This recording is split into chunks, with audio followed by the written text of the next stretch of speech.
What's up, friends? Welcome back to the channel. My name is Mansa, and in today's video we're gonna do another box cake hack, and this time we are making a butterscotch chocolate chip cake.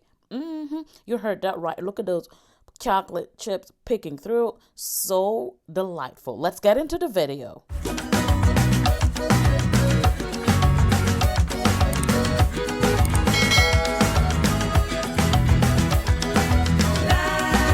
We're going to start off with our dry ingredients in a bowl. So today I am using Duncan Hines Perfectly Moist French Vanilla Cake Mix. If you don't have this, just simply use the Duncan Hines Classic Yellow Cake Mix. They use the same ingredients, so you're technically just going to follow the same recipe, okay?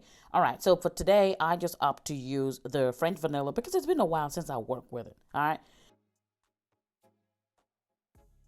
And per usual, I'm going to start off by sifting the cake mix to get rid of all the lumps that are in there, and also just to aerate the flour mixture and just make it easier to work with, right?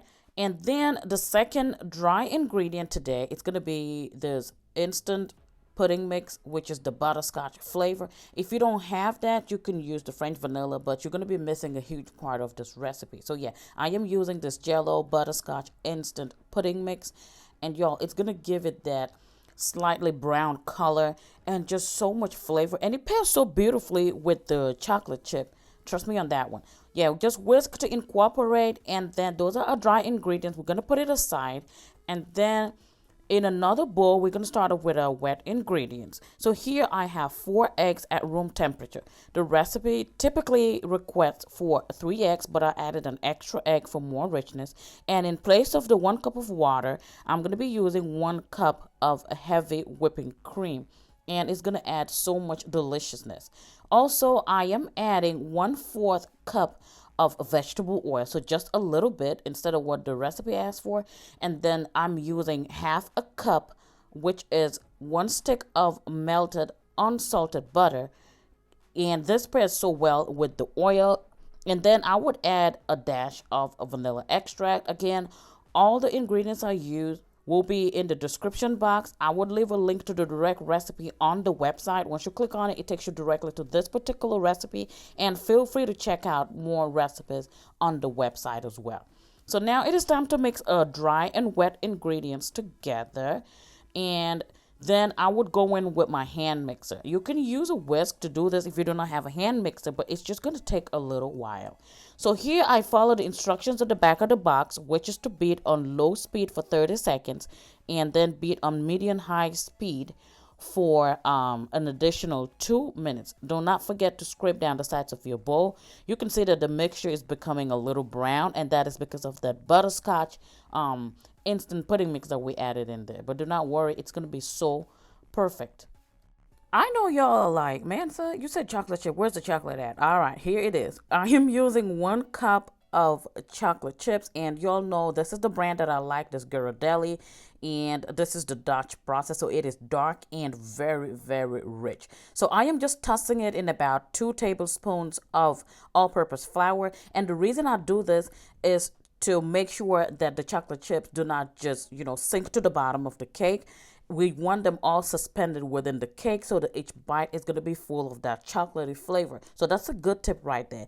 And now I'm gently folding in the coated chocolate chips into my batter. It is now time to prepare a pan, and I am using pan baking spray, and this already contains flour, and I am using a bundt pan today. This is about a 10 or 12 cup baking pan, and it is perfect for this recipe. Make sure that you go in and with your brush and brush into all those nooks and crannies so that your cake comes out perfect and beautiful. So yeah, pouring all that good batter into the cake, and by this time I have already preheated my oven to 350 degrees Fahrenheit because this takes such a little time to put together. It just takes a few minutes to put together, and then you are ready to bake. And once I dump it all in there, I go in with my spatula to try to get everything even as possible. This is a thick batter, by the way, because I used the heavy whipping cream. All right, so I'm popping it, dropping it, you know how we do it. And now we are ready to bake. So into our oven it goes. We are baking again at 350 degrees Fahrenheit, and we will do this for 40 minutes or until a toothpick inserted in the middle comes out dry and clean. In the meantime, I'm going to go ahead and start off with our chocolate glaze. So in a microwave safe bowl, I'm going to add in some chocolate chips. I'm also going to use 1 cup of chocolate chips, and this right here is the semi-sweet chocolate chips. Okay, so it's different from the one I used in the cake. Okay, and now to that I am adding half a stick of butter. This is salted butter, by the way. I am adding half a stick of butter. I am going to pop this in the microwave. I am starting off with 1 minute and 30 seconds, and then once it comes out, I would use my spatula and just go in and stir everything in to get it to melt, and then I would pop it back in at like 30-second intervals until it is nice and melted. Mine only took a little over 2 minutes and it was all melted. And just go ahead and combine everything, and as you can see, it forms this really thick glaze. Okay, so this is kind of too thick for me. I wanted a more pourable glaze, so I am going in with some heavy whipping cream, and I went in with 2 tablespoons of that. And then once I mixed everything, it was light enough for me to be able to pour it over a burnt cake once it comes out of the oven. And this is the consistency we're working it with, and it's perfect. So now you would notice that it is still warm, so you want to let it sit down and cool. And at this point, I also decided to add a little bit of vanilla extract, just a dash, and mix it all together. And we're done. We're going to put that aside to cool down. And just in time, our cake is out of the oven. It's been 40 minutes, and boy, is it beautiful. Look at that. That crumb on the outside is so beautiful. It makes me so happy. Y'all, it is so hot right now, so I'm just going to let it sit in the pan and cool down. I let my cake cool down in the pan for at least 30 minutes to an hour before I invert it to cool it down further. So as you can see, I coated this pan really good. It slid off so good, and the cake was so perfect. You can still see the peaks of chocolate chips all over the cake, which is what I'm here for. So I let the cake cool down all the way to room temperature before we move on to glaze it. How beautiful is this?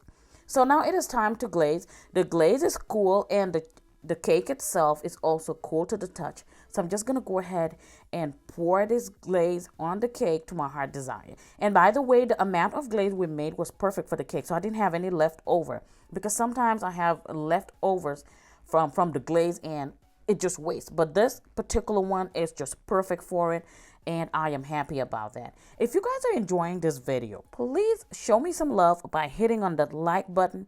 It lets me know that you enjoyed the video, and it also, helps the video to be pushed out so that more people can see the recipe and benefit from it. Also, check out the description box below. Click anywhere on the title of the video. That would open up a text box. That's the description. It has a link to the direct recipe. It has a link to the website and other useful links. Now, I'll let my glaze sit and harden up a little bit for about 30 minutes before I cut into it. And boy, look at that shine from that butter. It is so delightful. Now I'm going to cut into it as usual so we can see what we are working with. And boy, was it perfect. You can see the chocolate chips suspended all over the cake, and that glaze was perfect. The crumb on the outside, the bomb. Y'all, let me know if you get to try this. You can tag me on Instagram or Facebook. My handle is MansaQueen. And until I catch y'all in the next one, stay safe. I love you all. Bye.